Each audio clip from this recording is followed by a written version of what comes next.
So student, आज के lecture में हम नल एनएफए देखेंगे और एनएफए विद नल ट्रांजिशन और नल मूव।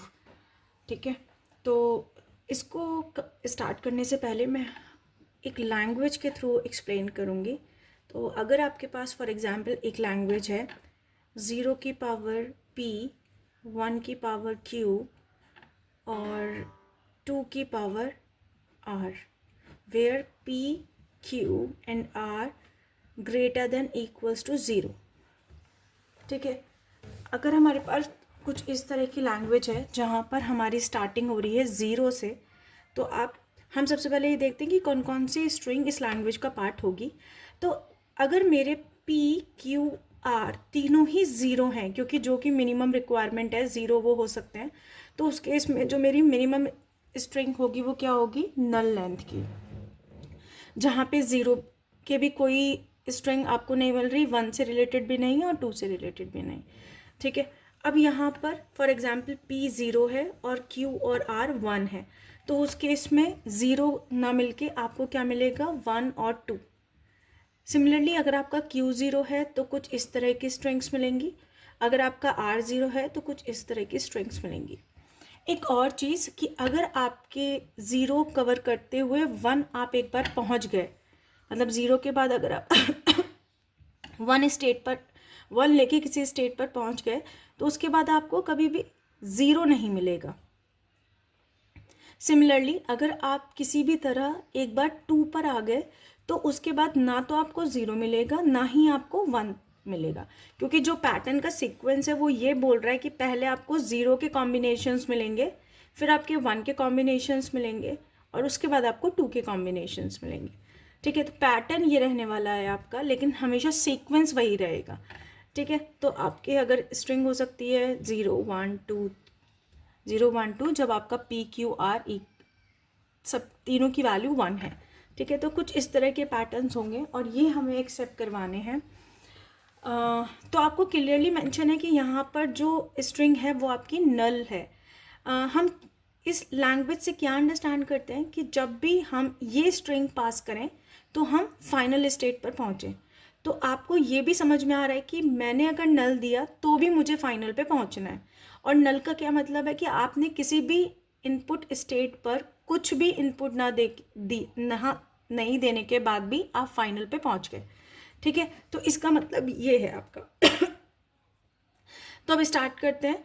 अच्छा, नल मूव से पहले मैं सबसे पहले इस लैंग्वेज का क्या डीएफए बनेगा वो हम पहले डिस्कस करते हैं, और उसके बाद हम देखेंगे कि कैसे आप डायरेक्टली नल एनएफए भी बना सकते हैं। ठीक है, तो अगर मैं इस केस में, हमने बहुत सारे एग्जांपल्स डीएफए के कर रखे हैं, तो अगर मेरे पास कुछ इस तरह की लैंग्वेज है तो मैं डीएफए कैसे क्रिएट कर सकती हूँ। तो सबसे पहले इनिशियल स्टेट, और शायद क्योंकि मैं सबसे पहले जब भी अपना डीएफए बनाती हूँ तो अपनी मिनिमम रिक्वायरमेंट को सेटिस्फाई करने की हम कोशिश करते हैं।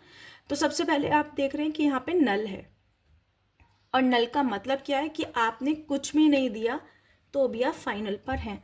तो क्या मैं इनिशियल को ही फाइनल कर सकती हूँ कि कुछ भी इनपुट ना देने पे भी आप फाइनल पे हैं, राइट? तो ये मिनिमम स्ट्रिंग आपकी कवर हो गई। अब हम बात करते हैं कि अगर आपकी इनिशियल स्टेट पर, क्योंकि अगर आपको या तो 1 नहीं मिलेगा, आप अगर p 0 है तो सॉरी 0, अदरवाइज आपको सबसे पहले क्या मिलेगा, 0 मिलेगा। ठीक है, अगर आपको 0 मिलता है तो आप इस सेल्फ लूप पे चलते रहेंगे, और जैसे ही आपको 1 मिला तो आप एक नए स्टेट पर मूव करेंगे। अब ये नई स्टेट क्यों आपने 1 के लिए बनाई, क्योंकि अगर आपने 1 को सेल्फ लूप में ही मेंशन किया होता तो आप ये डिफ्रेंशिएट नहीं कर पाते कि कब, क्योंकि आपको ये पता है कि 0 के बाद आपको 1 मिलना है और 1 के बाद आपको 0 नहीं मिलना। तो अगर आपने सेल्फ लूप में ही 0,1 लगाया तो आप ये डिफ्रेंशिएट नहीं कर पाएंगे कि कब आपका 1 वाला लूप चला और उसके बाद आपका 0 वाला भी लूप चल गया, जबकि आपको ये क्लियरली लैंग्वेज से मेंशन है कि एक बार 1 आने के बाद आपको 0 की स्ट्रिंग नहीं मिलेगी। तो बेटर है, अगर आपको रिमेंबर रखना है कि आप अब 1 पर आ चुके हैं तो आप स्टेट चेंज कर लीजिए। ठीक है, तो जैसे ही आपको 1 मिला आप Q1 पर आए, और Q1 पर अब आपके कितने भी 1 के कॉम्बिनेशन मिले आप सेम सेल्फ लूप पर चलते रहेंगे। ठीक है, तो ये था आपका एक और चीज़ आपने ये भी देखा कि 0 1 लेकर भी हम फाइनल पे पहुंच रहे हैं, ठीक है। तो हम ये भी लिख सकते हैं कि Q1 ही हमारा फाइनल होगा, क्योंकि 0 1 लेके मे बी आपके पास 2 नहीं है, तो आप यहीं पर स्टॉप कर देंगे, ठीक है। अब सेकेंड चीज़, आपने अगर 1 कितने कवर हो गए, अब आपकी बात आती है 2 की। तो जैसे ही आपको 2 मिला, आप आए Q2 स्टेट पर, और वो भी आपकी फाइनल स्टेट होगी।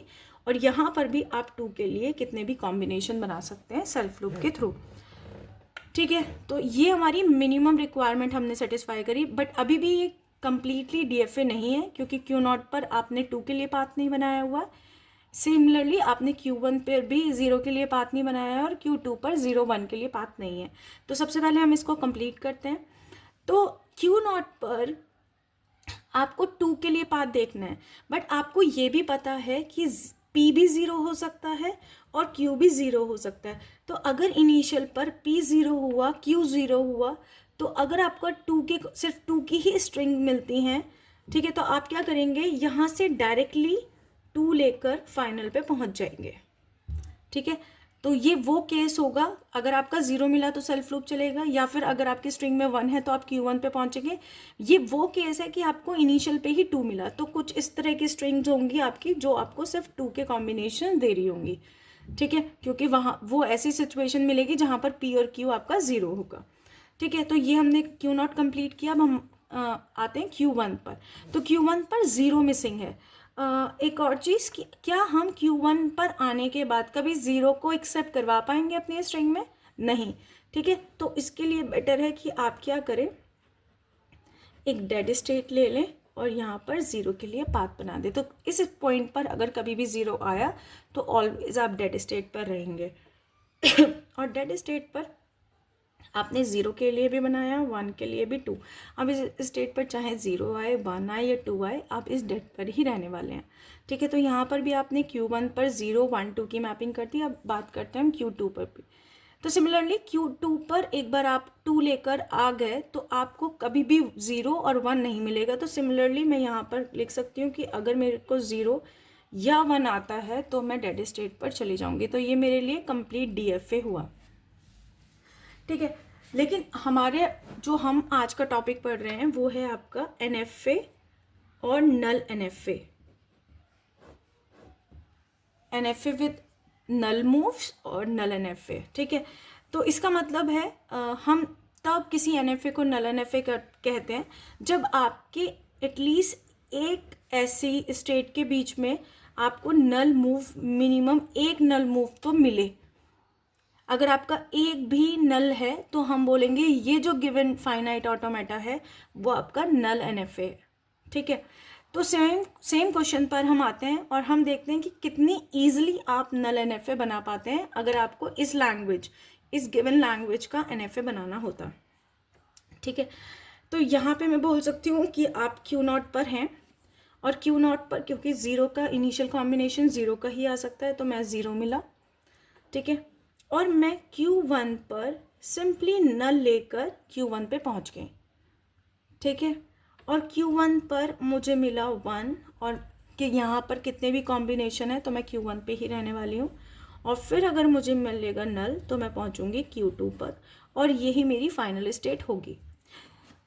इसका कॉन्सेप्ट ये है कि अगर आप Q0 पर 0 आया तो आप सेल्फ लूप पर चलेंगे, या फिर अगर हम किसी भी इनपुट की बात नहीं करते तो Q0 से आपने कुछ भी नहीं दिया तो आप Q1 पे पहुँचे, और कुछ भी इनपुट ना देने से आप फाइनल पे पहुँच रहे हैं, तो शायद आपकी मिनिमम स्ट्रिंग आपकी एक्सेप्ट हो रही है, ठीक है।